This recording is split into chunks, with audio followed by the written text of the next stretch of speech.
Buenas tardes, comenzamos. Buenas tardes y bienvenidos a un nuevo webinar del capítulo de Andalucía del PMI. Soy Ignacio Danta, vicepresidente primero del capítulo de Andalucía, y deciros que con motivo del COVID-19, desde el capítulo hemos lanzado una programación extraordinaria de webinars durante el periodo de confinamiento provocado por el actual estado de alarma. Hoy tendremos el webinar Certificación PMI RMP, Impulso diferenciador en tu carrera profesional, de la mano de Mario Coquillat. Pero más adelante, en abril, el 29 de abril, tendremos también el webinar de Estrategia DevOps. Pongamos fin a la guerra de las rosas por una prestigiosa agilista internacional como es Almudena Rodríguez Pardo.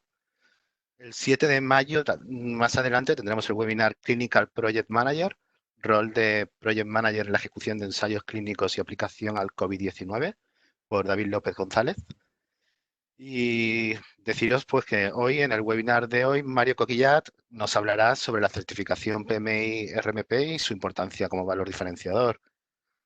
Mario es experimentado profesional y formador en gestión de proyectos, es PMP, PMI RMP, experto en análisis de valor ganado, conferenciante, coautor de libros y un largo etcétera. Miembro desde hace años de la Junta Directiva del Capítulo de Madrid y nombrado desde hace poco como primer vicepresidente del capítulo de Madrid del PMI, que aunque ya le he dado la enhorabuena de forma privada, aprovecho para dársela de forma pública. Conozco a Mario desde hace unos años, que hemos coincidido en eventos del PMI en Suecia y en Bélgica, donde Mario hizo ponencias para el resto de capítulos europeos a las que tuve la suerte de asistir. Así que os aseguro que os dejo en buenas manos. Por último, deciros que podéis escribir las preguntas que tengáis en el apartado de preguntas y respuestas o de questions and answers si lo tenéis en inglés, o por el mismo chat. Yo iré recogiéndolas y después, al finalizar, Mario, pues yo le trasladaré vuestras preguntas. Y nada más. Mario, te doy paso. Adelante.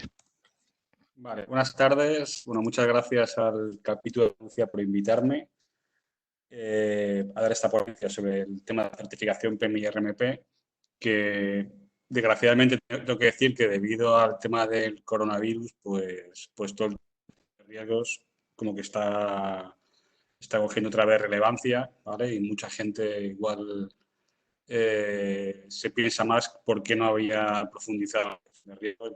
Me refiero tanto a nivel de proyectos como a nivel personal, como incluso a nivel de los gobiernos, ¿no? ¿Vale? Porque, bueno, es un ejemplo. Luego veremos incluso, hay cierta polémica o cierta discusión en los foros sobre si el COVID-19 podía haberse predecido o no, o si es lo que se conoce como un cisne negro, ¿vale? Que veremos un poco qué es un cisne negro, ¿no?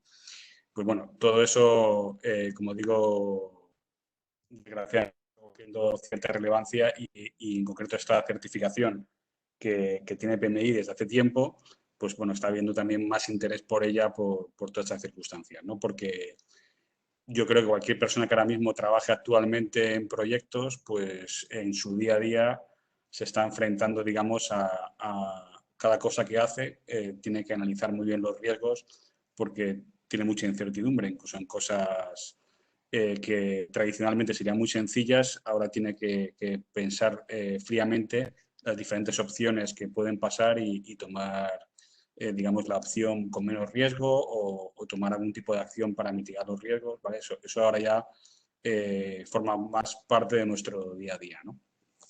Pero bueno, en cualquier caso, el objetivo de esta ponencia es explicar un poco en qué consiste la certificación PMI-RMP o Risk Management Professional, que para los que no las conozcáis, ¿vale? Un poco ponerla en contexto, la evolución que ha tenido estos años, qué requisitos hay, ¿vale? Un poco eso, ¿no? ¿Vale? Entonces, bueno, en primer lugar, es una primera introducción a por qué PMI le dio tanta importancia a la gestión de riesgos en un momento determinado, ¿vale? ¿Por qué puso el foco en la gestión de riesgos de los proyectos, igual que actualmente pues lo pone más a lo mejor en metodologías ágiles o en gestión de beneficios? Bueno, pues todo eso son tendencias que tienen un origen, ¿no? ¿Vale? Y en concreto, el origen de la importancia que cogió la gestión de riesgos es, bueno, la mayor parte sabéis que PMI publica todos los años un estudio que es el Pulse of Profession, que es un poco el estado del arte de la profesión de dirección de proyectos, ¿vale? Y en 2015 en concreto, pues mucho énfasis a de riesgos, ¿no? Vino a decir que la gestión de riesgos era como el cimiento, el foundation de la dirección de proyectos, ¿no? Como que toda buena dirección de proyectos tenía que tener detrás una gestión de riesgos, ¿no? Vale, ¿qué análisis hizo para eso? Bueno, pues este tipo de análisis, digamos, hacen estudios con diferentes empresas, ven, digamos, el nivel de implantación que tiene, en este caso, la gestión de riesgos, y identificaron que solamente el 64% de las organizaciones aplicaba con frecuencia prácticas de gestión de riesgos, lo cual era una cifra incluso inferior a la que habían identificado en 2012. ¿Vale? Este análisis de 2015 incluso la cifra del 71%. ¿Vale? Pero lo que sí que estableció es que había una correlación clara entre aquellas organizaciones que aplicaban gestión de riesgos y aquellas organizaciones que PMI denominaba como organizaciones de alto desempeño. ¿Vale? O sea que, digamos que aquellas organizaciones que aplicaban gestión de riesgos están normalmente entre las organizaciones que consideran de alto desempeño, frente al 49% de las de bajo desempeño. ¿Qué llama PMI a una organización de alto desempeño? Bueno, pues en este estudio lo que decía es que se considera de alto desempeño aquellas que consiguen cumplir sus objetivos de manera satisfactoria con una frecuencia 2,5 veces superior y con un sobrecoste 13 veces menor que las de bajo desempeño. ¿Vale? O sea que son organizaciones cuyo ratio de éxito es mayor. ¿Vale? Bueno, todos sabemos que los proyectos normalmente suelen tener problemas para alcanzar los objetivos de coste, de plazo, actualmente se habla también de gestión de beneficios. Bueno, pues estas organizaciones lo obtienen con mayor frecuencia, ¿no?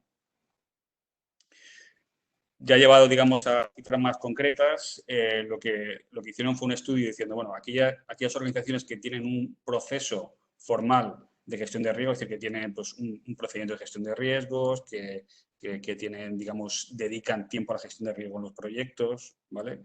Porque, bueno, la gestión de riesgos, como todos sabéis, tiene muchas ventajas, pero para los gerentes tiene una desventaja, que es que cuesta dinero. Entonces, a veces es complicado una organización que si quiera gastar dinero en algo que ni siquiera ha pasado, ¿no? Suele ser más reactiva frente a los hechos, ¿no? Y, digamos, menos predictiva o se anticipa menos, que es lo que exige la gestión de riesgos. Pero bueno, aquellas organizaciones que tenían implantado este proceso, digamos, bueno, pues también se comparaba, digamos, cuál era su ratio de éxito, ¿no? Entonces, en este caso se veía que el 73% cumplían sus objetivos frente a un 60% de las que no lo aplican, digamos, de manera formal, sino que en algunos proyectos sí, en otros no. Un 61% acababan los proyectos en plazo frente a un 46% y un 64% lo acababa en presupuesto frente a un 51%. ¿Vale? Se volvía a encontrar una correlación clara entre aplicar la gestión de riesgos de manera rigurosa y tener éxito en los proyectos. ¿Vale? Entonces, eso al final era una fórmula que estaba avalada por la experiencia que funcionaba, ¿no? Vale, en este informe, como he comentado, se suelen marcar tendencias, ¿vale? Estamos hablando de 2015, ¿vale? Ahora, lógicamente, las tendencias son otras. En aquel momento se identificó como principales tendencias mayor rigor en la práctica de gestión de riesgos, que es un poco de lo que estoy hablando, y en aquel momento pues, también se hablaba de la transmisión de conocimiento, ¿vale? Que es todo el tema de lecciones aprendidas. De hecho, en la última versión del PM Book fue cuando se introdujo un proceso de gestión de conocimiento que antes no existía. ¿Vale? El tema de las prácticas ágiles, lógicamente aquí ya se aventuraba, lo cual PMI actualmente, pues con las recientes adquisiciones de Discipline Agile y de Flex, pues ya está abordando estas prácticas ágiles de una manera más compacta dentro de PMI.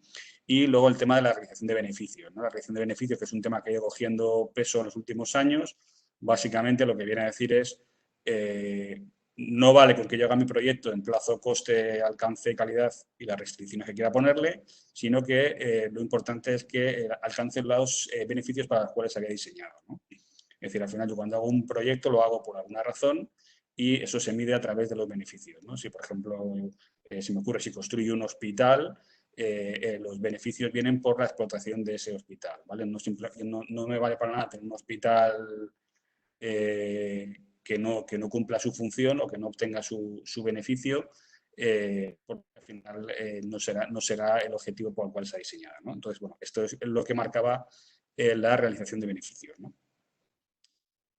El siguiente punto que he metido es el tema del alcance de la gestión de riesgos según PMI, ¿vale? Que es un tema muy interesante porque bueno, no se aborda tanto en el PMBOK como tal, pero sí que se aborda en la certificación RMP y además es de mucha actualidad, ¿no?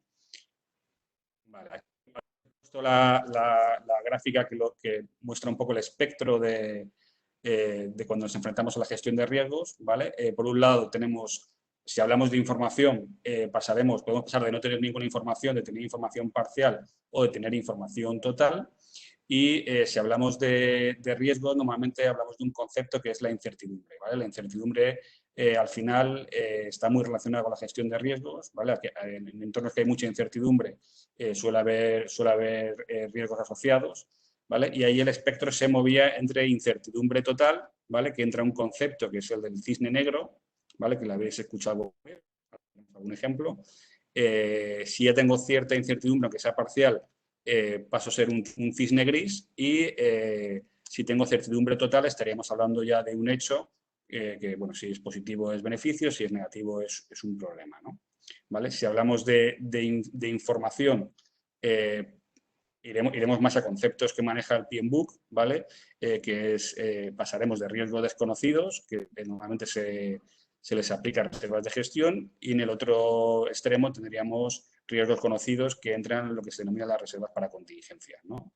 ¿Vale? Es un poco el espectro y el alcance de la gestión de riesgos en proyectos, por ejemplo, no cubre lo que es un cisne negro, ¿vale? El alcance que se ve aquí representado por estas flechas, digamos que no cubriría, yo no, en principio los cisnes negros no soy capaz de gestionarlos porque ni siquiera soy capaz de pensar en ello.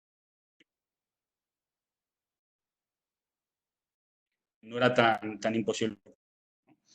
Ejemplos claros de cisne negro tenemos los atentados del 11 de septiembre del 2001, ¿vale? El atentado contra las Torres Gemelas, que, bueno, pues lógicamente fue algo que fue inesperado, pero luego, bueno, la gente dijo, bueno, pues tampoco parecía tan extraño que un avión pudiese chocar contra un edificio, ¿no? No era algo tan inconcebible, ¿no?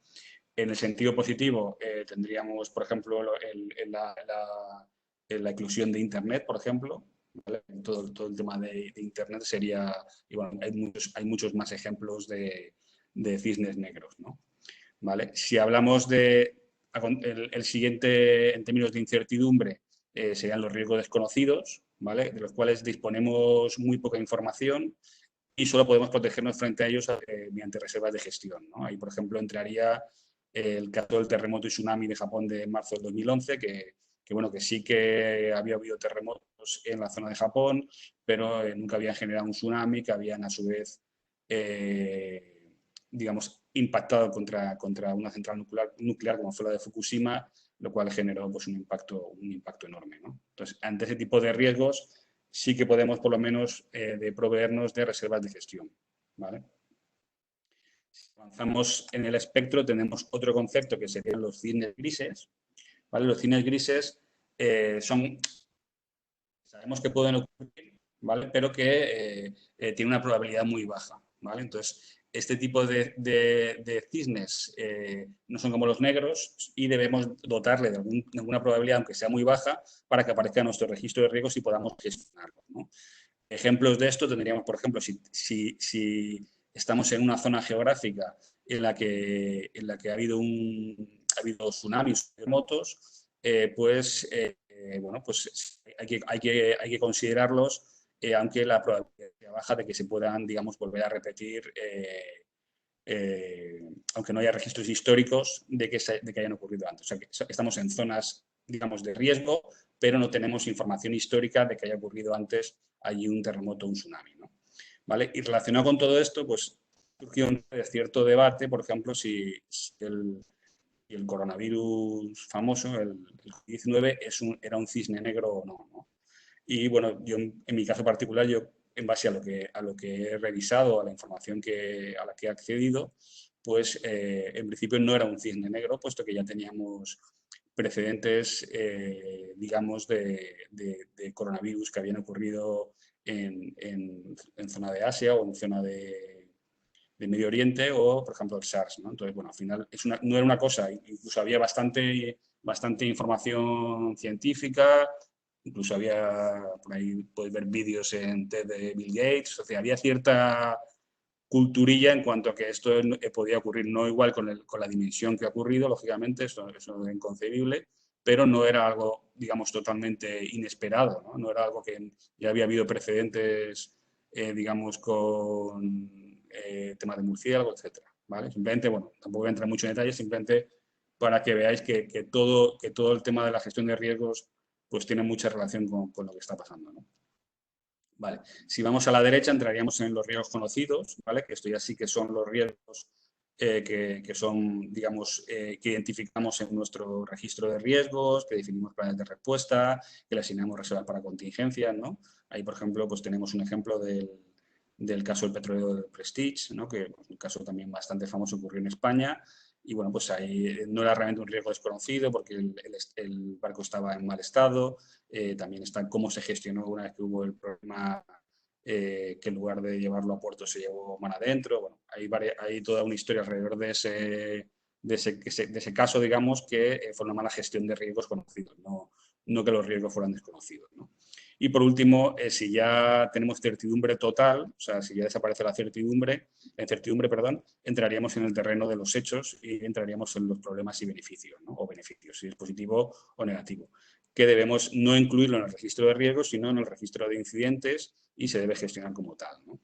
¿Vale? Entonces, bueno, eso es un poco todo el espectro y, como vuelvo a decir, en principio, PMI no entra en conceptos como los cisnes negros o los cisnes grises y su alcance, digamos, entra, digamos, dentro de lo que serían los riesgos desconocidos y los riesgos conocidos, ¿no?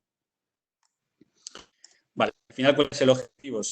El objetivo básicamente es hacer una buena identificación de los riesgos, ¿vale?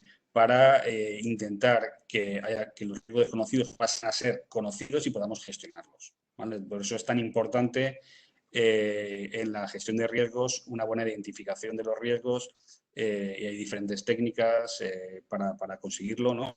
Y, digamos, incluso técnicas que muchas veces buscan que no se quede nada fuera, ¿no? Que sean, digamos, bastante disruptivas, ¿no? Para precisamente evitar que luego se produzcan riesgos que no están contenidos de ninguna manera, aunque sea con probabilidades muy bajas, ¿no? Vale. Dicho esto, bueno, como he comentado, en un momento determinado PMI decide, como bien sabéis, PMI tiene una certificación estrella, que es la certificación PMP, que es la de Project Management Professional. Luego tiene una certificación que es el CAPM para gente, digamos, sin experiencia, más tipo universitario. Y en un momento determinado PMI empieza a desarrollar otra serie de certificaciones.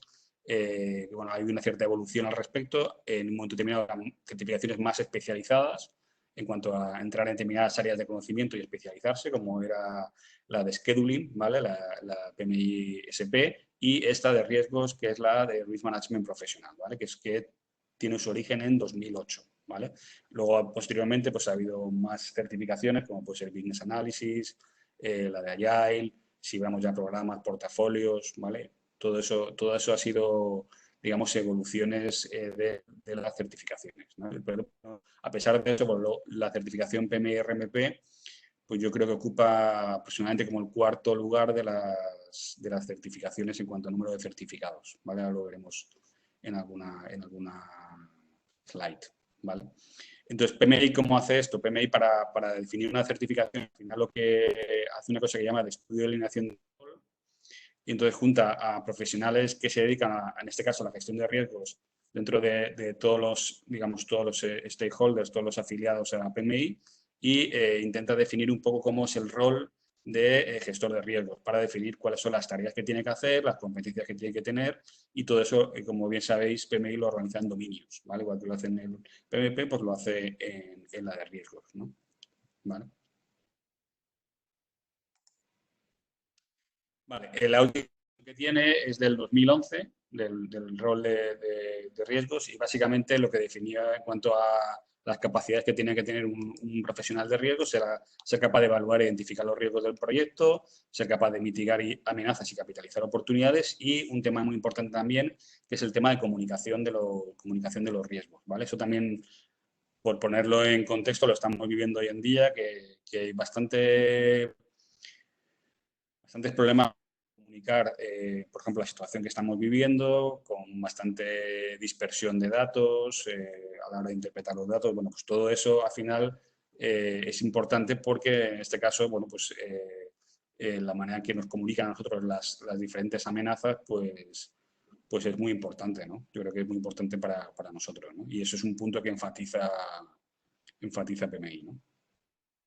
Este es el número, la evolución del número de certificados PMI RMP a nivel mundial, ¿vale? Es una gráfica que, bueno, está de origen en 2010. Y bueno, ahí un poco puntos singulares. Es que la gente normalmente, cuando suele haber un cambio de versión del PMBOK, suele ser una época en la que se suelen certificar bastante, porque bueno, la gente al final asocia un cambio de versión del PMBOK con un cambio del examen. Entonces, bueno, me certifico antes de cambiar el examen. Pero bueno, lo cierto es que el examen, lo veremos más adelante, el examen PMI-RMP no ha cambiado, o sea, sigue basándose en la edición 5 del PMBOK, no ha cambiado con la versión 6, y tampoco ha cambiado con el nuevo estándar de riesgos que sacó en 2019. ¿Vale? PMI sacó un nuevo estándar de riesgo en 2019, y bueno, en principio la versión actual de la certificación sigue siendo la anterior. ¿Vale? Eso imagino que están pendientes también con temas de un poco de la evolución de la gestión de riesgos hacia entornos ágiles. Bueno, todo eso imagino que lo estarán valorando, ¿no? ¿Vale? La anterior versión del estándar, el Practice Standard for Priority Management, es de 2009, y ha salido 10 años después. ¿Vale? Y como digo, todavía no está implementado. El ritmo de crecimiento, pues, es más o menos constante. Esto está hecho a fecha del 31 de diciembre de 2019, pues hay 5.591 certificados a nivel mundial, ¿no? ¿Vale? Esto lo he comentado, el estándar que sacó PMI sacó en 2019 un nuevo estándar que ya no es solamente de proyectos, sino que se llama The Standard for Risk Management in Portfolios, Programs and Projects. O sea que ya ha pegado un salto diferencial, en el sentido que ya no vale solamente para gestionar riesgos en proyectos, sino también gestionar riesgos en programas y portafolios, ¿vale? Y por eso, si vosotros accedéis a la página de PMI, veréis que ya no está en la parte, digamos, con el resto de estándar, sino que está digamos, la parte de los digamos, de estándar más detallados, como puede ser de WBS o de valor ganado, etcétera, sino que ha pasado a la parte de Foundational Standard, donde están el PMP, están el estándar de programas, el de portafolios. ¿Por qué? Porque ahora abarca, digamos, todo el espectro no solamente de proyectos, sino de programas y portafolios, ¿no? ¿Vale? Y bueno, en principio, pese a que sacaron esto en 2019, como pongo ahí, bueno, en principio no se esperan cambios en 2020 del examen. Básicamente, pues bueno, porque aparte de que PMI está a su vez metido en una espiral de cambios, ¿vale? Está sufriendo muchos cambios en los últimos tiempos, pues también está acelerando la salida de la versión 7 del PMBOK, que yo creo que va a salir con mucha mayor anterioridad que la versión 6 y que las versiones anteriores, y entiendo que igual convergerá con esa nueva versión, más orientada a entornos ágiles, a entornos híbridos, ¿vale? Que es un poco la nueva tendencia de PMI, ¿no? Vale, esta es una tabla que suelo tener periódicamente, que marca un poco cuál es a nivel, digamos, de países latinoamericanos o países, mejor dicho, porque no está Brasil, cuáles, digamos, los países que tienen mayor número de certificados. Con diferencia, en principio, están Perú y Colombia, ¿vale? Que son los dos primeros. Luego, a continuación, está México, España. Y bueno, a partir de ahí, esos cuatro primeros, digamos, son los que tienen un número diferencial de certificados, y luego el resto de países, pues por ejemplo, recientemente, yo creo que Bolivia se ha incorporado recientemente. Bueno, hay una serie de países que poco a poco van incorporando la la profesionalización de la gestión de riesgos en sus organizaciones y a través, digamos, de las personas, ¿no? ¿Vale? Veremos también un poco en unas slides que por qué a lo mejor países como Perú tienen tantos certificados en riesgos y veremos que está muy relacionado con el impacto que está teniendo la gestión de riesgos en los proyectos públicos, ¿vale? Hay ciertos requerimientos en los proyectos públicos de seguir metodologías de riesgos basadas en PMI, ¿no? Entonces, bueno, es un tema que ha hecho que coja cierta velocidad, ¿no? Vale, desde el punto de vista de profesional, bueno, al final dice, bueno, yo me certifico como Risk Management Professional, ¿qué perspectivas me da como profesional, ¿no? Vale, hay, digamos, hay perfiles más especializados, ¿vale? Por ejemplo, hay un perfil que es lo que llaman el analista de riesgos o Risk Analyst, que está muy orientado, por ejemplo, a temas de análisis cuantitativo, ¿vale? Hay, sobre todo en proyectos de envergadura, pues que se hacen análisis cuantitativos, tipo análisis Monte Carlo, tipo análisis de sensibilidad, etcétera, o diagrama de tornado, pues ese tipo de proyectos precisan de un analista de riesgos, ¿vale? Para modelizar, ¿no? Ahora pues, incluso podéis encontrar, que yo he encontrado, hay modelizaciones con Monte Carlo del tema de las pandemias, por ejemplo, ¿no? Todo, al final son personas que tienen capacidades de hacer modelos, que ahora se habla mucho de ello, para predecir el futuro, ¿no? Con cierta precisión, ¿no? Vale, luego hay otros casos en los que hay un gestor de riesgos del proyecto y cuando hablamos de gestión de riesgos en proyectos más complejos, pues no se limita al tema de la lista de riesgos, sino que pues, lleva la gestión de riesgos de un proyecto de la misma manera que en grandes proyectos hay un planificador que apoya al director de proyecto o hay, por ejemplo, una persona especialista en costes, por ejemplo, ¿no? ¿Vale? Es como si yo lo que llaman el equipo de dirección de proyecto en el PMBOK, pues sería eso, es decir, es el director de proyecto y las personas que le apoyan en su gestión, ¿no? ¿Vale? Entonces, dentro de esas personas puede haber una persona especializada en gestión de riesgos. Vale, otro perfil que es interesante y que ese sí tiene bastantes organizaciones es el tema de gerente de riesgos en una organización, sobre todo en organizaciones que trabajan por proyectos, ¿vale? Entonces, este gerente de riesgos que muchas veces está muy centrado en la fase de oferta, digamos, analizará los riesgos en la fase de oferta para ver si los riesgos están dentro del perfil de riesgo de la compañía, por ejemplo, ¿vale? Y también pueden dar soporte a los proyectos, ¿no? ¿Vale? Es un perfil más corporativo, ¿no? Y luego, por último, lógicamente, un director de proyecto. Un director de proyecto, bueno, cada vez estamos en un mundo más competitivo y la realidad es que cada vez estamos en proyectos con más incertidumbre y ahora para qué os voy a contar. Lógicamente, pues un valor diferencial. Es decir, si yo soy un director de proyecto que tengo competencias en gestión de riesgos, pues probablemente esté mucho mejor posicionado que otro en un entorno como el que estamos viviendo, ¿no? Entonces, al final, es un valor añadido, ¿no? Vale. Aquí os traigo unos ejemplos concretos, ¿vale? Aquí, por ejemplo, este es un ejemplo que me llegó a mí y que lo publiqué, bueno, luego ver, yo tengo un grupo de LinkedIn para el tema de PMI-RMP, ahí os podéis unir, luego lo veremos más adelante. Y ahí, por ejemplo, bueno, me contactaron, hay un proyecto, es el proyecto de ITER, que es en el sur de Francia, es un proyecto como D+D de energía nuclear, uno de los proyectos, creo que es el quinto proyecto más costoso de la historia. Bueno, pues ese es un proyecto donde ha tenido bastante, pues lleva años, un proyecto que lleva años, ha tenido problemas de gestión de riesgos y desde el punto de vista de la propiedad, digamos, del cliente, pues querían implantar un proceso de gestión de riesgos y, bueno, pues era un poco la figura del risk analyst que comentaba antes, ¿no? Querían, digamos, modelizar, pues, por ejemplo, ser capaces de establecer probabilidades de fechas de acabar cosas, ¿no? Porque ese tipo de proyectos tan largos que se alargan años, pues necesitas tener ciertos modelos para hacer predicciones de cuándo vas a acabar los diferentes hitos del proyecto, ¿vale?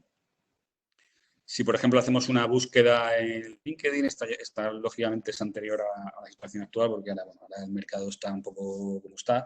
Bueno, pues aparecían 120 resultados con la palabra PMI-RMP, ¿vale? En principio, bueno, pues muchos de ellos corresponden lógicamente a Estados Unidos, Canadá, puede haber algo en Middle East, ¿vale? En Australia, ¿vale? En Australia, por ejemplo, tienen bastante cultura de gestión de riesgos. Bueno, pero bueno, en definitiva, lo que quiero decir es que también hay que tener en cuenta que estamos hablando de una certificación que tiene como 5.500 certificados a nivel mundial, con lo cual, bueno, frente a cualquier oferta de trabajo, pues no es tanta la gente que tiene esa capacitación como puede ser el PMP, ¿no? Es un tema más diferencial, ¿no?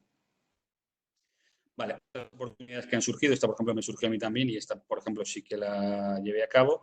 Hay veces que en determinados proyectos, determinados clientes, por ejemplo en este caso era un cliente de Emiratos, cuando contratan un EPC piden a un third party, a una consultora externa que haga un análisis de riesgos, ¿vale? Que haga un análisis de riesgos, un análisis Monte Carlo. Entonces, bueno, surgen también oportunidades de ese tipo, ¿no? ¿Vale? Simplemente, bueno, un poco por traer ejemplos de cosas reales que el mercado demanda, ¿no?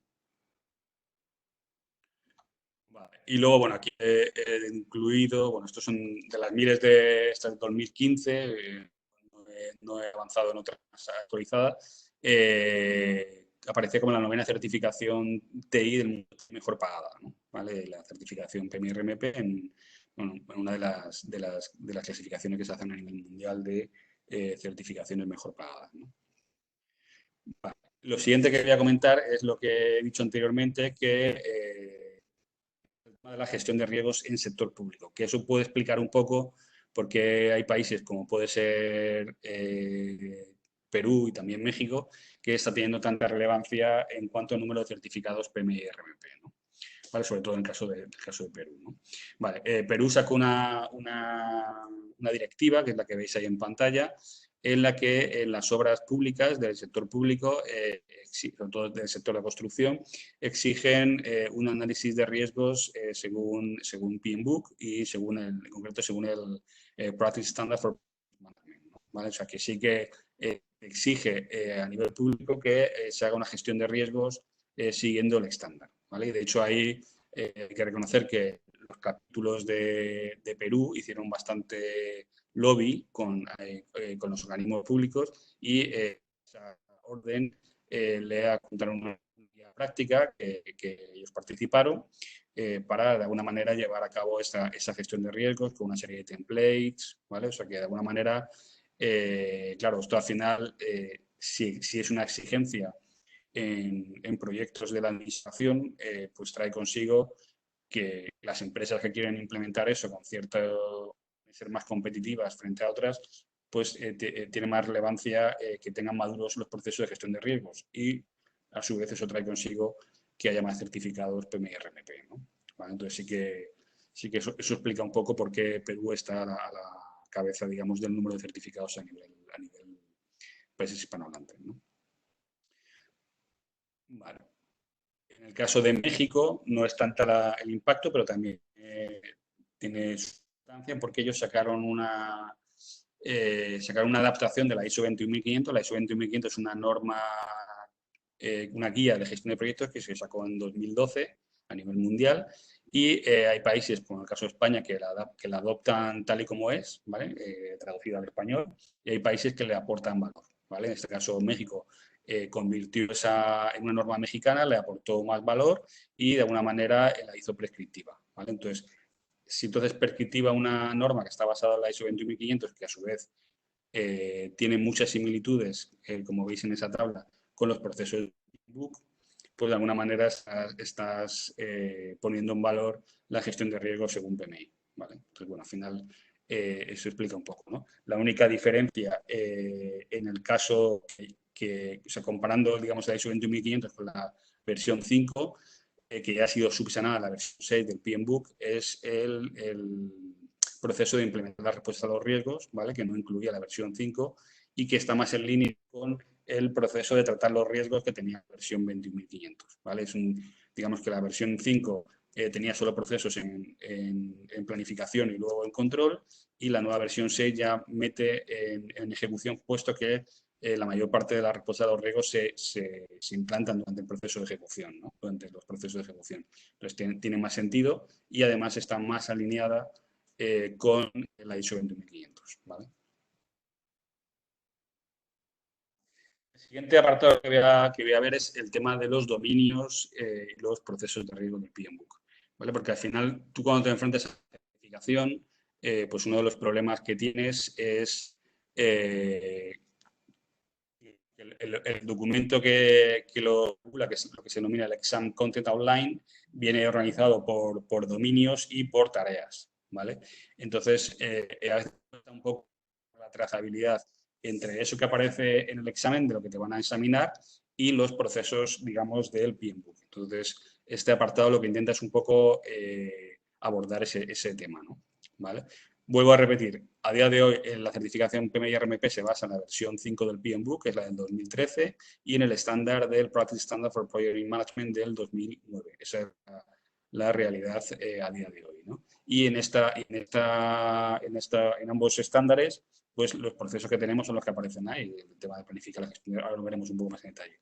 Planificar la gestión de riesgos, identificar los riesgos, análisis cualitativo-cuantitativo, planificar la respuesta a los riesgos y controlar los riesgos, ¿vale? Tanto flujos secuenciales como flujos de vuelta, porque una vez que controlo los riesgos, pues identifico nuevos riesgos, veo si las respuestas han sido adecuadas, etcétera, ¿no? Lo que es la gestión tradicional del PMBOK y del estándar de riesgos, ¿vale? Estos son los procesos, ¿vale? Que he comentado, pues el tema de elaborar un plan de gestión de riesgos, un poco definir el plan, la metodología, los roles y responsabilidades, la materia de probabilidad de impacto, etcétera. El tema de la identificación, o sea, identificar los riesgos y sus características. El hacer un análisis cualitativo de riesgos, que básicamente es priorizarlos mediante una combinación de su probabilidad de impacto. El análisis cuantitativo, que ya analiza, digamos, la globalidad del riesgo del proyecto, no se queda en los riesgos individuales, ¿vale? Con herramientas tipo como puede ser análisis Monte Carlo. Luego la planificación de la respuesta a los riesgos, que consiste, una vez que identificado los riesgos, definir las respuestas más adecuadas para mejorar las oportunidades y reducir las amenazas. Y por último, el proceso de controlar los riesgos. Aquí en esta fase, en esta versión 5, incluía la parte de implementar la respuesta a los riesgos, el seguimiento de los riesgos identificados, pues se aparecen riesgos nuevos, tema de riesgos residuales, etcétera, ¿no? ¿Vale? Y aquí es donde comento que la versión 6 del PMBOK, ¿vale? Es donde mete dos procesos, o sea, no mete dos procesos nuevos, mete uno nuevo que es implementar la respuesta a los riesgos, que este proceso antiguamente estaba dentro de controlar los riesgos, como lo veis abajo, se ve que el proceso de implementar el plan de respuesta estaba en controlar, lo saca de ahí y lo mete en un proceso específico dentro del grupo de proceso de ejecución que tiene más sentido, ¿vale? Y el proceso de control de los riesgos pasa a llamarse monitorear los riesgos porque es, digamos, como más alineado con la nueva versión del PMBOK donde hay menos control y mando, ¿no? Y todo es más flower power, ¿no? Con el tema del servant leadership y todo eso, ¿no? Vale, entonces, en cualquier caso, bueno, no ha habido grandes cambios, es un tema más formal, no hay grandes cambios en cuanto a la filosofía de cómo se gestionan los riesgos y por eso al final entiendo que PMI mantiene la versión 5 porque tampoco hay cambios diferenciales en cuanto a cambios conceptuales o nuevos paradigmas de gestión de riesgos, ¿no? Hasta que no aborde, digamos, el tema de la gestión de riesgos, por ejemplo, en entornos ágiles, que todavía no se ha abordado, ¿no? Vale, los dominios que tiene PMI, en el documento este que comento del Exam Content Outline, tiene un primer dominio, la parte de planificación y estrategia de los riesgos, ¿vale? Que ahí está toda la parte de políticas, procesos, procedimientos, ¿vale? Luego un dominio 2 de gestión de interesados, de stakeholders, ¿vale? Que incluye todas las actividades, pues todos los procesos, al final, el proceso de gestión de riesgos está muy relacionado con las personas, con lo cual al final gestiono personas, ¿vale? Y esas personas son stakeholders, ¿no? Pues todo eso se aborda en este dominio, el tema de la tolerancia al riesgo, el tema del ownership, de quién es el propietario del riesgo, quién es el propietario de la acción del riesgo, que es un concepto que aparece en el PMBOK, es decir, yo puedo tener una persona que sea el propietario, digamos, de un riesgo y luego definir una serie de acciones y a cada acción de ellas darle un responsable para que sea el que ejecute realmente la acción, ¿no? Son como diferentes niveles de ownership, ¿no? Vale. Luego el dominio 3, que es como el core de la gestión de riesgos, que es todo el tema de identificar los riesgos, evaluarlos y planificar las respuestas, ¿vale? Luego el dominio 4, que es parte más de monitorización y reporting de los riesgos. Aquí tendríamos pues todo el tema de de los KPIs, todo el tema de comunicación, cómo se comunican los riesgos, que comentaba un poco antes que nuestros gobernantes no hacen muy bien, todo el tema de los dashboards que se utiliza para reportar los riesgos. Hay algún ejemplo, por ejemplo, muy bueno como el tema de la crisis en Chile, que es un ejemplo que se suele dar de cómo se gestionó una situación de riesgo muy complicada con 33 personas en el fondo de una mina y que estuvieron bastantes días hasta que lo sacaron y tuvieron que manejar a las familias, tuvieron que manejar a los medios de comunicación, ¿vale?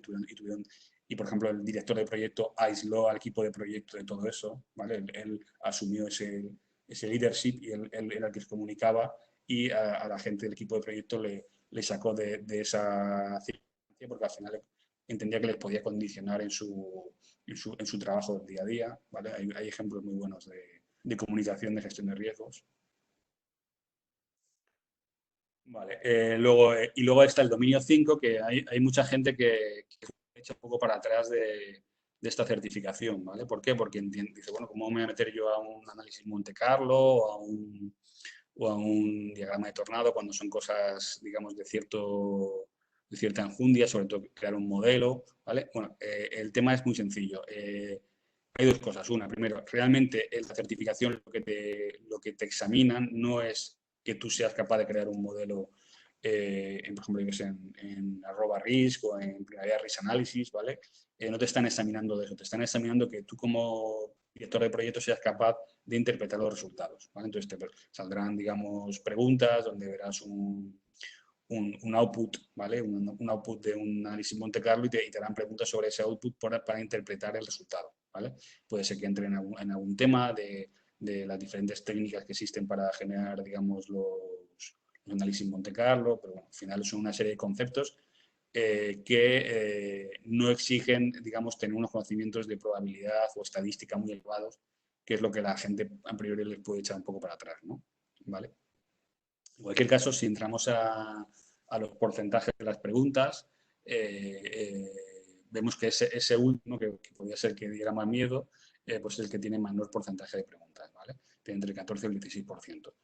La mayor parte tiene entre el 19 y el 20 y hay uno que es el core, como he dicho antes, el de facilitación de proceso de riesgo, que tiene entre el 25 y el 28%, ¿vale? Entonces, bueno, en principio ahí es donde está un poco la chicha de los procesos, ¿no? Vale, y un poco también en esta línea, para que se entienda, claro, porque al final tú dices, bueno, tengo por un lado los dominios, tengo por otro lado los procesos, ¿cómo los caso, ¿no? Entonces, bueno, ahí están trazados, si hablamos del dominio 1, que era el tema de el plan de gestión de riesgo, lógicamente, si hablamos de gestión de interesados, ahí barre todos los procesos, porque en todos los procesos voy a relacionarme con personas y por tanto con interesados.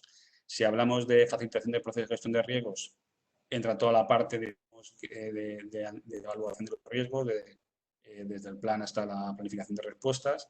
La parte de monitorización y reporte de los riesgos, lógicamente, va vinculado con el control de riesgos, con el plan de riesgos, porque ahí es donde tengo definido los KPIs, ¿vale? Y cómo voy a comunicar también, ¿no? Y la parte del dominio 5, aunque a priori podríamos pensar que sería solamente análisis cuantitativo, hay digamos, técnicas especializadas en todos los procesos, ¿no? Por ejemplo, si hablo de control de riesgos, puede entrar una técnica como, por ejemplo, el método de la cadena crítica, ¿vale? El Critical Chain Project Management, que es una técnica de Goldratt, ¿vale? Para gestión de cronogramas y que sirve para la gestión de riesgos. Si hablamos de planificación de respuestas a los riesgos, podríamos tener, por ejemplo, el análisis BOTI, que es un análisis que se utiliza para elegir la respuesta más adecuada. O si hablamos de análisis cualitativo, pues el Analytical Hierarchy Process, que es un sistema un poco más sofisticado para identificar cuáles son los riesgos más prioritarios que no la típica matriz probabilidad de impacto, ¿no? Es decir, en todos los procesos puedes encontrar ciertas técnicas de un poquito más sofisticadas, ¿vale? Y eso es lo que se abarca en el dominio 5, ¿no?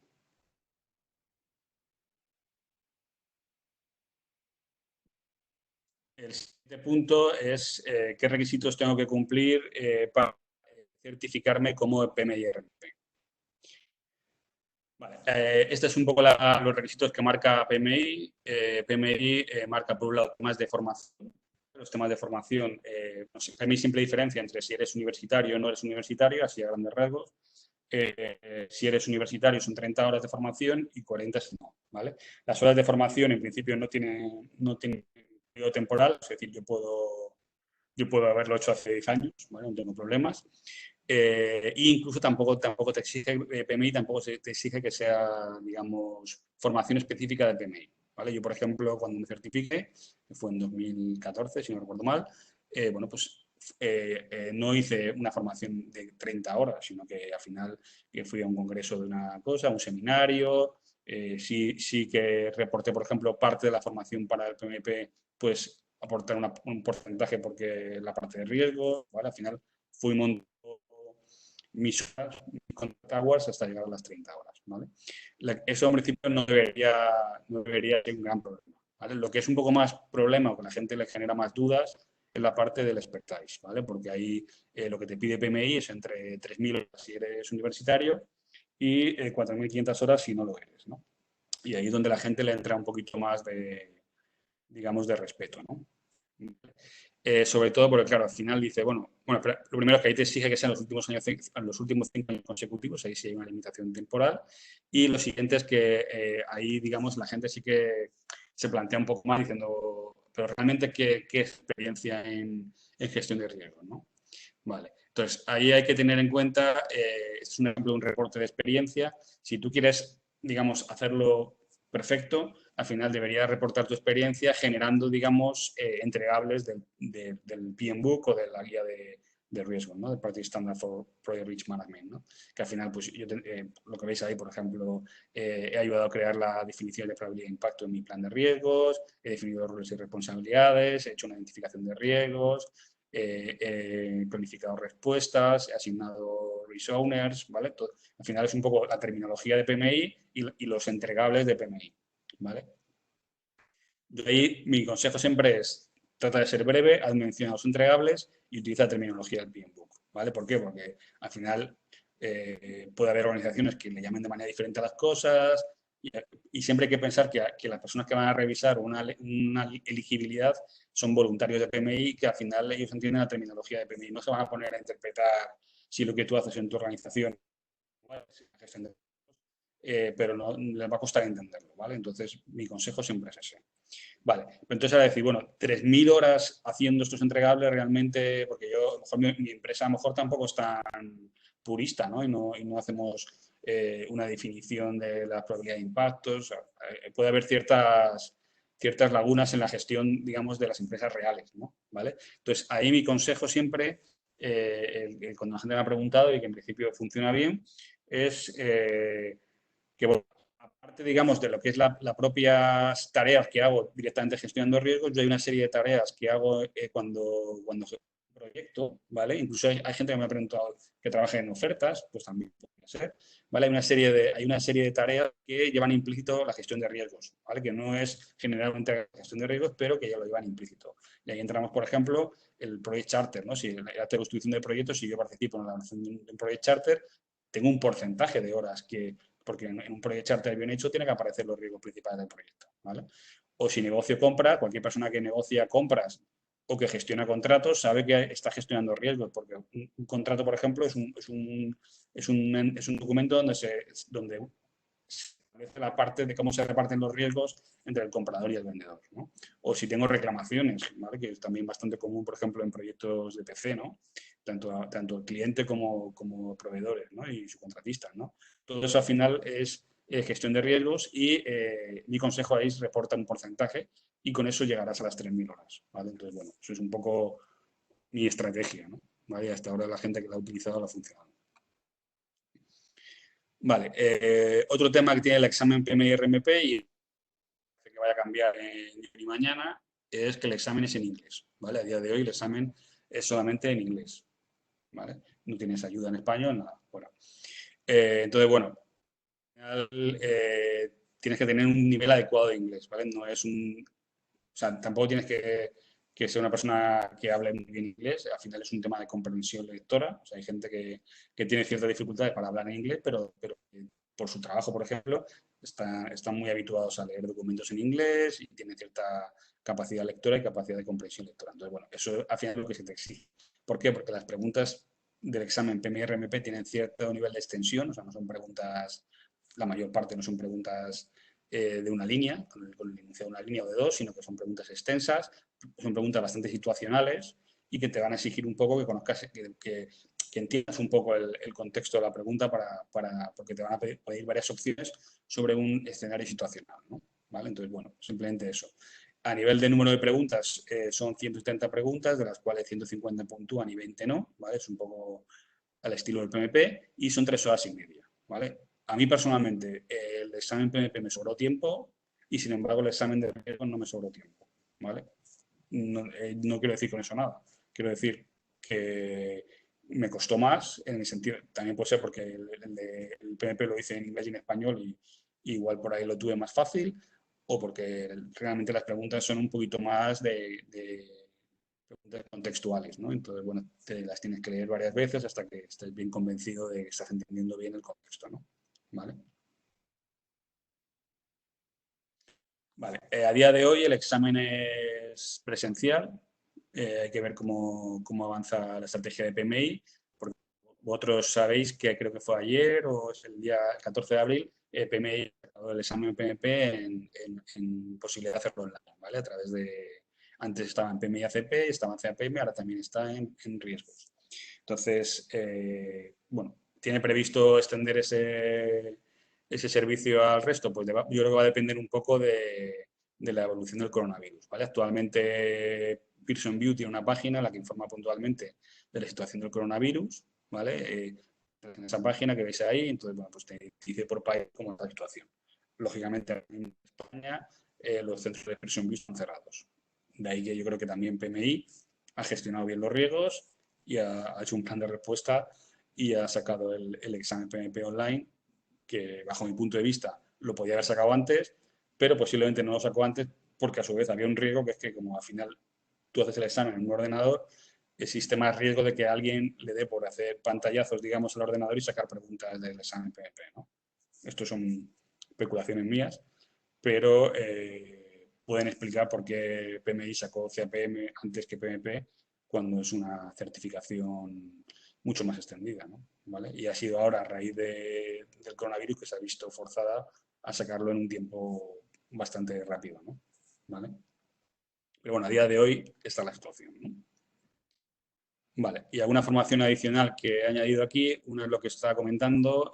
Yo tengo un grupo de LinkedIn que se tengo, yo creo, desde el 2014, 2015, que se llama Quiero ser PMI RMP, ¿vale? Que tiene como 406 miembros, la última vez que lo miré.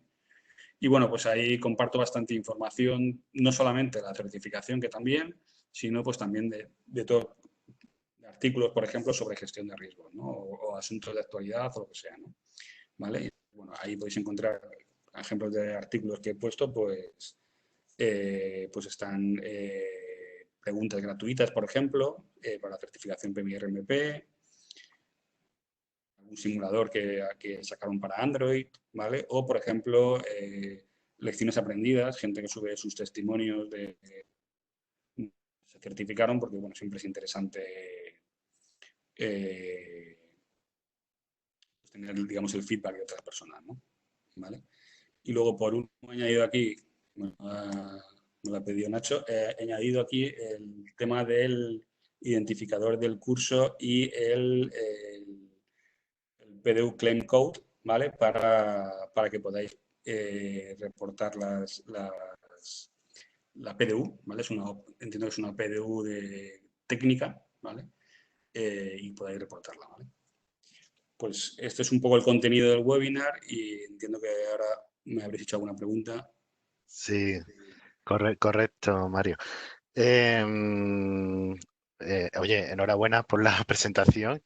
Ha estado muy interesante. Yo creo que a muchos les ha picado el gusanillo de sacarse esta certificación, ¿eh? Seguro, porque por el sentido de algunas preguntas que hay. Bueno, es decir Eh, que yo estoy percibiendo que el tema está teniendo cierto impulso en los últimos tiempos, yo un poco también por la circunstancia, ¿no? claro. Te paso preguntas, ¿vale? Janis Viernis preguntó, los ejemplos de cisnes negros, incluyendo el COVID-19, han sucedido cada más o menos 10 años. ¿Podrían estos ser predecibles? Y es que yo he dicho que para mí el COVID-19 no es un cisne negro. Precisamente he dicho que no es un cisne negro, porque realmente teníamos información de referencia sobre ello. O sea, podría ser a lo mejor un cisne gris. O sea, realmente sabíamos que podía existir, la probabilidad igual era muy baja y deberíamos haber hecho algo. ¿Vale? O sea, realmente... Y luego la periodicidad. O sea, es que el concepto de cisne negro como tal no da lugar a la periodicidad porque es algo que ni siquiera el ser humano es capaz de concebirlo. Son cosas que tú no piensas que pueden ocurrir. ¿Vale? Entonces no puedes predecirlas porque tu mente no es capaz de concebirlas. De hecho, es para identificar cosas como los cisnes negros, se utilizan cosas como el pensamiento lateral, o sea, utilizan técnicas como muy disruptivas para que te imagines, entre comillas, cosas inverosímiles. Pero lo cierto es que ya había bastantes precedentes y había incluso simulaciones de cómo actuar frente a una pandemia. O sea que, bueno, yo igual que otros colegas, discrepamos que el COVID sea un cisne negro. No es un cisne negro, por tanto. Vale. Mi punto de vista, Sí, subjetivo. sí, sí. Rebeca Gutiérrez pregunta, ¿la implantación de una ISO como 20.000 o 27.001 es válido para acreditar la experiencia? Sí, yo entiendo que sí, vamos a decir que al final en ese sentido la implantación de una ISO es un proyecto, correcto, y si ese proyecto tiene mucha parte asociada a la gestión de riesgo, pues va a ser fácil, va a ser fácil demostrarlo, sí. O sea, o sea, no hay realmente un, un requisito en ese sentido. Es decir, yo te digo que ha habido gente que lo ha hecho, hay gente que trabajaba en ofertas, ¿vale? Al final las ofertas son proyectos, ¿no? Y han adecuado su proceso de elegibilidad considerando las ofertas un proyecto y se han postulado, que se han aceptado. No entiendo, o sea, en ese sentido, son proyectos, los proyectos lo que hay que ver es cómo se ha gestionado ese proyecto y si hay tareas que se pueden asociar a la gestión de riesgos explícita, ¿vale? Explícita en el sentido de elaborar un registro de riesgos, definir planes de respuesta, eso es explícito, como implícitas, que es lo que he comentado de pues, negociar un contrato o gestionar las reclamaciones, todo eso es implícito. No sale un entregable, sino que el entregable es el contrato, que el contrato dentro del contrato tiene dentro un reparto de riesgos, pero no es tan evidente, ¿vale? Es un poco el planteamiento. Vale. Iván Villa hizo algunas preguntas, pero después las contestaste tú en las siguientes slides. Ya, pero finalmente ha hecho una, dice, ¿existen cursos o empresas especializadas en formación de riesgos? Sí, existe. De hecho, bueno, en ese sentido, si alguien quiere que me escriba por LinkedIn o lo que sea, y no hay ningún problema. Claro, precisamente tú eres formador en este sentido. Por eso no quiero Eh, decir nada. Antonio Galán Una pregunta, cuestión ¿qué? ¿cómo se dice? De conflicto de intereses. Vale, vale, vale, de acuerdo. Antonio Galán, ¿qué libros recomiendas para prepararse la certificación?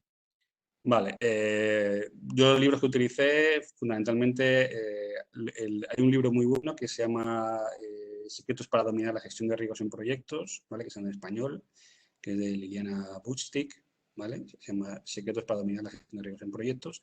Ese es muy bueno. Luego Rita tiene uno que, bueno, o sea, que es Rita Mulcahy, tiene también un libro de gestión de riesgos que, bueno, no me parece mal, pero tampoco me ha parecido muy relevante. Y luego, lógicamente, los estándares del PMBOK, el estándar de riesgos, ¿vale? En principio, el tema es un poco más...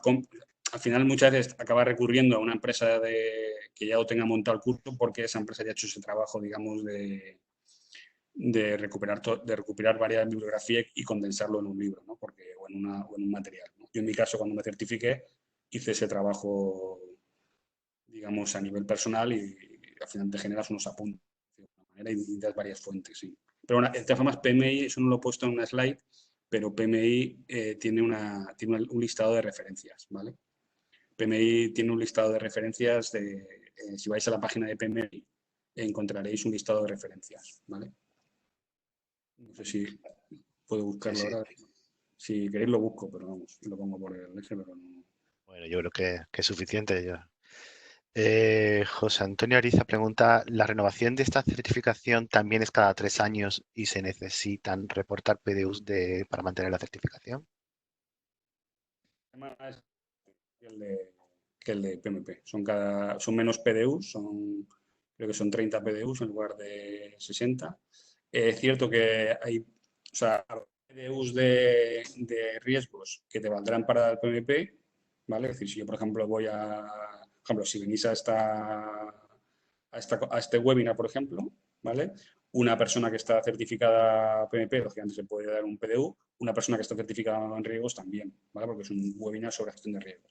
Si yo, por ejemplo, voy a un webinar sobre gestión de calidad, por decir un ejemplo, un PMP podrá reportar ese PDU, una persona de riesgos no debería poder reportar ese PDU como técnico porque no va del área de gestión de riesgos. Entonces, bueno, en cualquier caso, son menos PDUs, cada 3 años exactamente igual, y hay bastantes PDUs, o casi todos los PDUs de la certificación de riesgos te van a valer para el PMP. Al revés, algunos no. Bueno, esta pregunta, Alejandro Hernández Gallo pregunta, ¿existen formadores para PMI y RMP para completar las 30 horas y lógicamente ayudar a preparar el examen? Sí, Bueno, es un poco que contestar, que quiera algo de eso que me escriba por LinkedIn. correcto. Jorge López, toda persona que posea la certificación PMP, ¿qué porcentaje aproximado podría reportar de experiencia para aplicar a esta certificación? Habría que ver exactamente, es que dependerá del rol que tenga esa persona en el proyecto, en sentido de, por ejemplo, o sea, si tú haces entregables de gestión de riesgos, ahí no hay duda, ¿vale? Ahí es muy sencillo. Si ya quieres entrar en temas de lo que he comentado de horas implícitas, pues va a depender mucho también de cuál es el rol que tenga esa persona, del tipo de proyectos que tenga. Por ejemplo, si es una persona que subcontrata mucho, pues y entra en la negociación de contratos, pues lo va a tener más fácil, ¿no? Que si es una persona que no subcontrata. Entonces, no es un tema tan, o sea, claro, no es un tema tan matemático, ¿no? Jan Jansen dice, en la experiencia, el enfoque a atender siempre riesgos por donde los haya es previsión enfocada en satisfacción del cliente. Previsión enfocada en satisfacción del cliente. Bueno, al final, bueno, las metodologías, digamos, predictivas, la satisfacción del cliente está ahí, pero no es un concepto. Si hablamos de satisfacción del cliente, entraríamos más en enfoques ágiles, ¿no?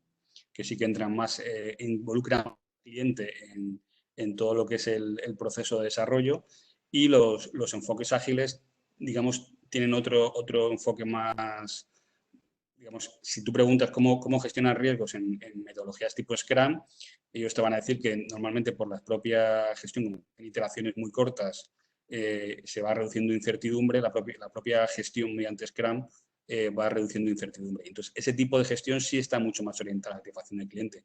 Los entornos más predictivos, más waterfall, la satisfacción del cliente siempre está presente, pero no están tan orientados a la satisfacción del cliente como por ejemplo, el manifiesto ágil, ¿no?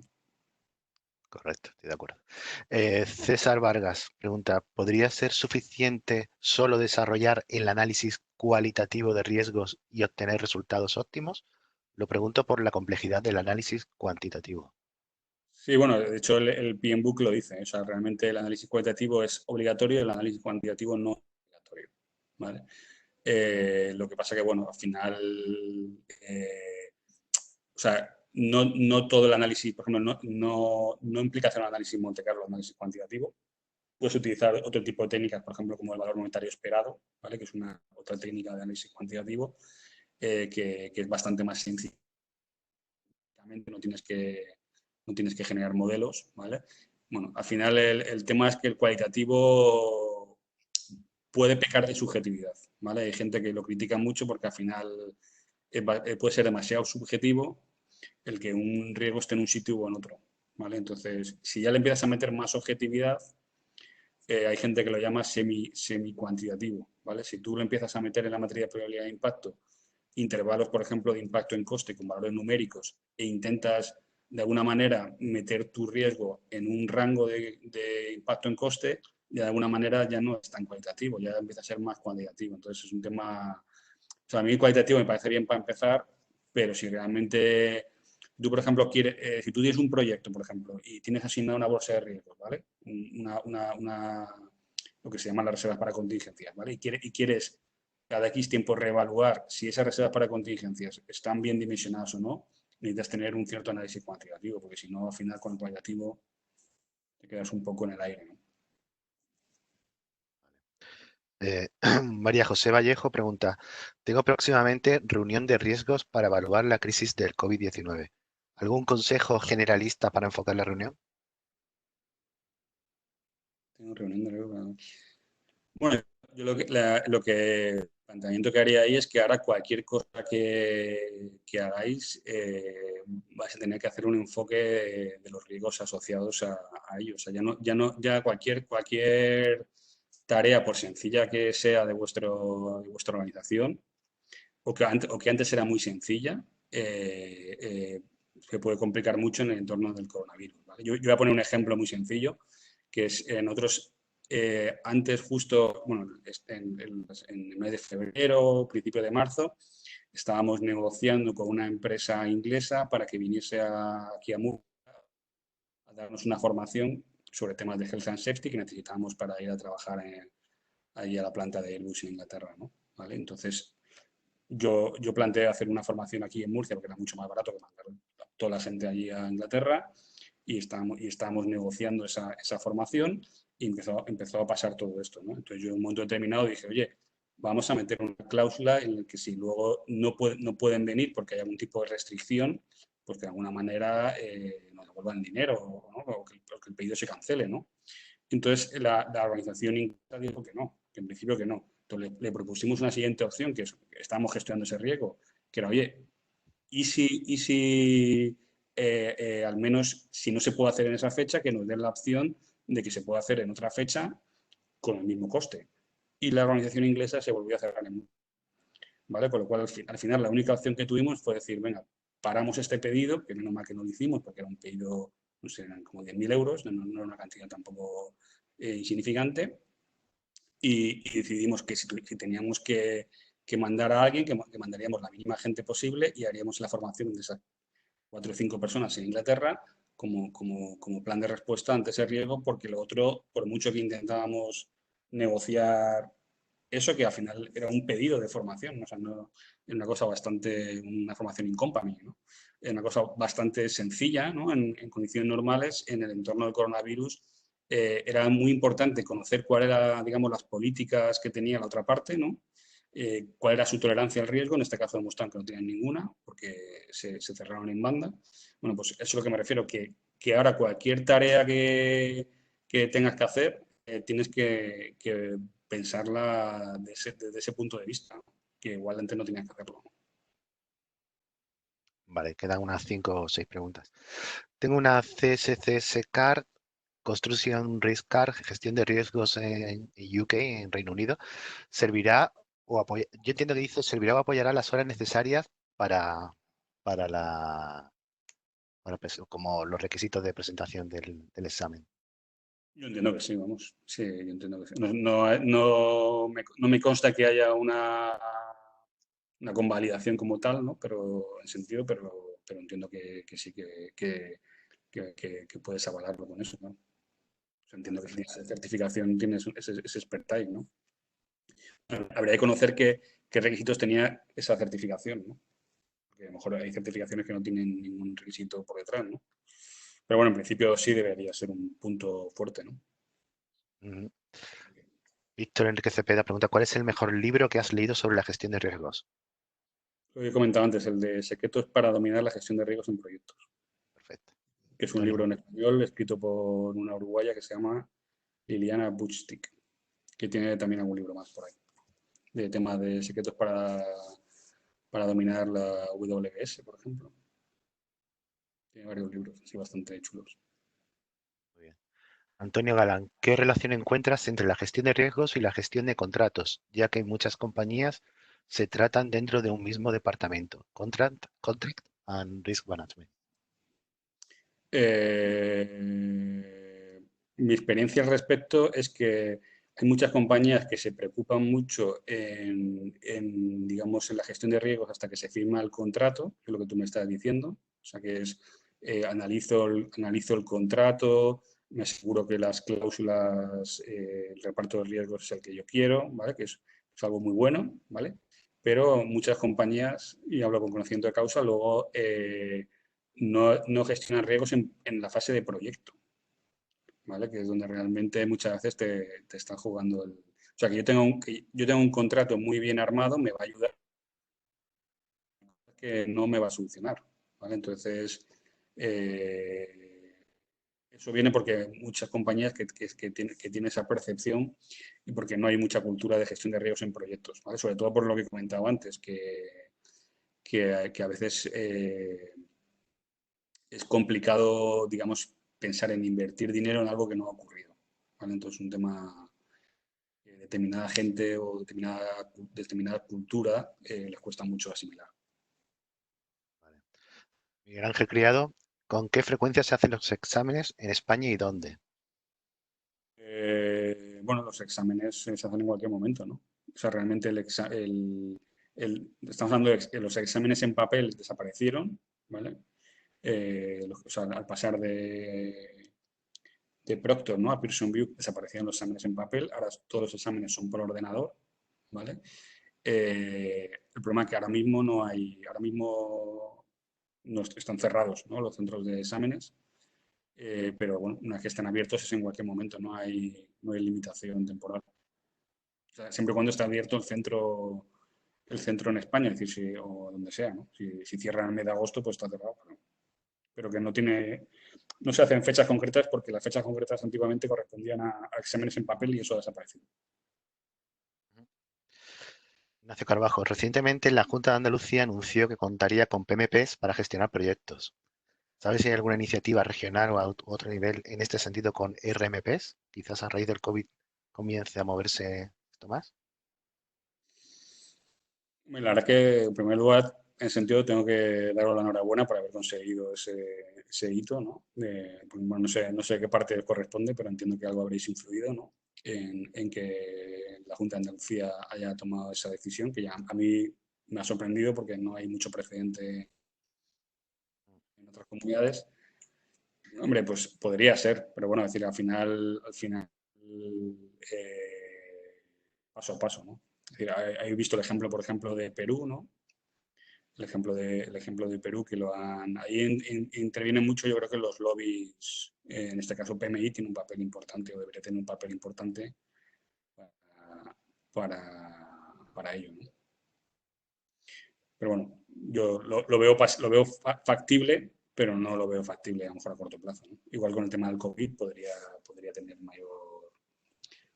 Si entendemos que si la gente, lo primero que pasa es la gente primero tiene que entender que muchas de las cosas que se hacen son proyectos, ¿vale? Para tener un enfoque de proyecto, ¿no? Y darle la importancia a la gestión de riesgos. Y es la importancia de gestionar riesgos. Ruperto Agustín, ¿en el examen RMP vienen más preguntas de análisis cuantitativo para hacer cálculos? No he comentado que el porcentaje de preguntas de esa parte es relativamente pequeño, entre el 14 y 16%, si no recuerdo mal.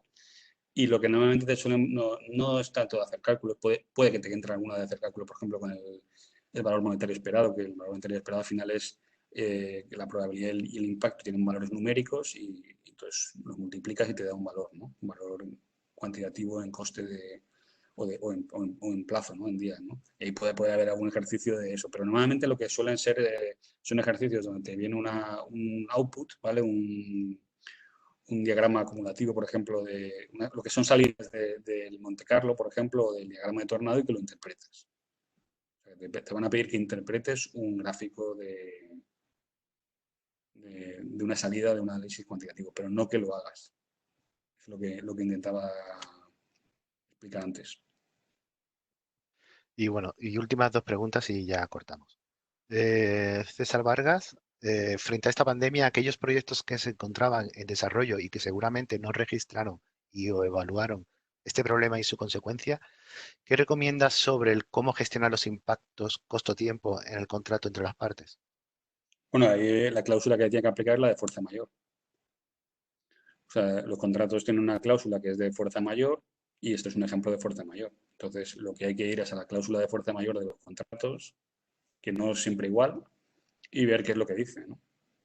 Eso es lo primero que yo haría, ¿no? Ir a mi contrato, a ver la cláusula de fuerza mayor y ver qué es lo que dice. Normalmente las cláusulas de fuerza mayor te dicen que se produzca un incremento de plazo y que no impacte a ninguna de las dos partes, ¿no? De que al final no te puedan, digamos, si tienes penalizaciones, no te puedan penalizar por un retraso de 2 meses o 3 meses debido al coronavirus, ¿vale? Eso es lo que, pero lo primero que hay que ir a ver el contrato a ver qué dice, ¿no? Eso a lo mejor es más habitual en negocios tipo construcción y eso es más habitual. No sé si en otros negocios. Y también hay que ver si realmente tiene un impacto. O sea, porque si estamos hablando de negocios más tecnológicos o proyectos tecnológicos, pues bueno, lo que puede haber es a lo mejor es una pérdida de rendimiento, ¿no? Pero no realmente una parada del proyecto, como puede ser en la construcción de un edificio, ¿no? Y Ruperto Agustín pregunta, ¿cuándo podría darse el examen RMP en español? No es una pregunta que no puedo contestar, ¿no? O sea, yo sinceramente no creo que lo tengan ahora mismo en su roadmap. Porque, bueno, primero porque PMI está en pleno proceso de transformación, ¿vale? Al final yo entiendo que es un tema de masa crítica, ¿vale? Las únicas certificaciones que tienen en español son, imagino que sí, el PMI ACP lo tiene en español, pero porque estamos hablando ya de 33.000 certificados a nivel mundial. O sea, al final es un tema de masa crítica, entiendo yo. Entiendo que va por ahí los tiros. Pero bueno, no he visto en ningún momento que el PMI de momento tenga esa tendencia, ¿no? de, de pasar el examen en español. Pero bueno, en cualquier caso, yo siempre digo lo mismo. Por ejemplo, y comentar, para mí el libro mejor es este libro que es en español, es donde más aprendí. Mi planteamiento siempre es lo que es aprender los conceptos, al final hablamos de conceptos, siempre es mejor en tu lengua nativa, ¿vale? Aprender los conceptos. Luego, si yo tengo que hacer un test en inglés, al final lo que necesitaré saber es cómo se llaman los términos, que eso, por ejemplo, si por ejemplo, vais al PM Book en español, vais a encontrar la correspondencia de los términos en español y en inglés. O sea, por ejemplo, un disparador se llama trigger o no sé, las reservas para contingencia, contingency reserves. Toda esa terminología, que al final es terminología, es relativamente fácil. O sea, es cuestión de conocer el contratérmino en español y en inglés. Y lo otro al final es un poco comprensión lectora. Y hoy en día yo creo que hay mucha gente que es capaz, digamos, aunque no habla perfectamente inglés, es capaz de entender textos en inglés. Y realmente ahí lo complicado, vuelvo a decir, es entender los conceptos. Y entender los conceptos, yo cuando leo un texto en inglés, pues igual los matices cuesta un poco más cogerlos que en español, obviamente. Claro. Bueno, y la última pregunta la voy a contestar yo, Mario. ¿Vale? Porque Juan Carlos Ordóñez ha preguntado, ¿los miembros del capítulo Andalucía debemos realizar la reclamación de los PDUs? La respuesta es no. El capítulo gestiona automáticamente los PDUs de sus miembros. Los que no sois miembros del capítulo, pues tenéis aquí en la pantalla el código y entráis en vuestro opción de CRS de pmi.org y usáis ese código para reportar el PDU. Y nada, Mario, que muchísimas gracias por, por tu tiempo y que ha sido muy interesante y vamos, y que creo que ha quedado muy claro de qué va esta certificación y todo lo relacionado con ella. Así que Uh te -huh. damos las gracias. Yo personalmente soy un poco apasionado de la gestión de riesgo. Yo creo que es una certificación muy interesante, ¿vale? En cuanto, como la tiene planteada PPI, en cuanto a lo que es el contenido, los dominios y las tareas. Y vuelvo a decir, en la situación actual en la que estamos, yo creo que todo el mundo sea con certificación o no, tiene que cambiar su mindset y tiene que ser capaz de cada tarea que haga visualizar qué posibles riesgos asociados tiene debido al coronavirus y tomar decisiones al respecto porque se puede llevar a disgustos. Muy bien. Si no, decide. Muchísimas gracias y un abrazo y gracias a todos por asistir al webinar. Muy bien. Salud. Bueno, buenas.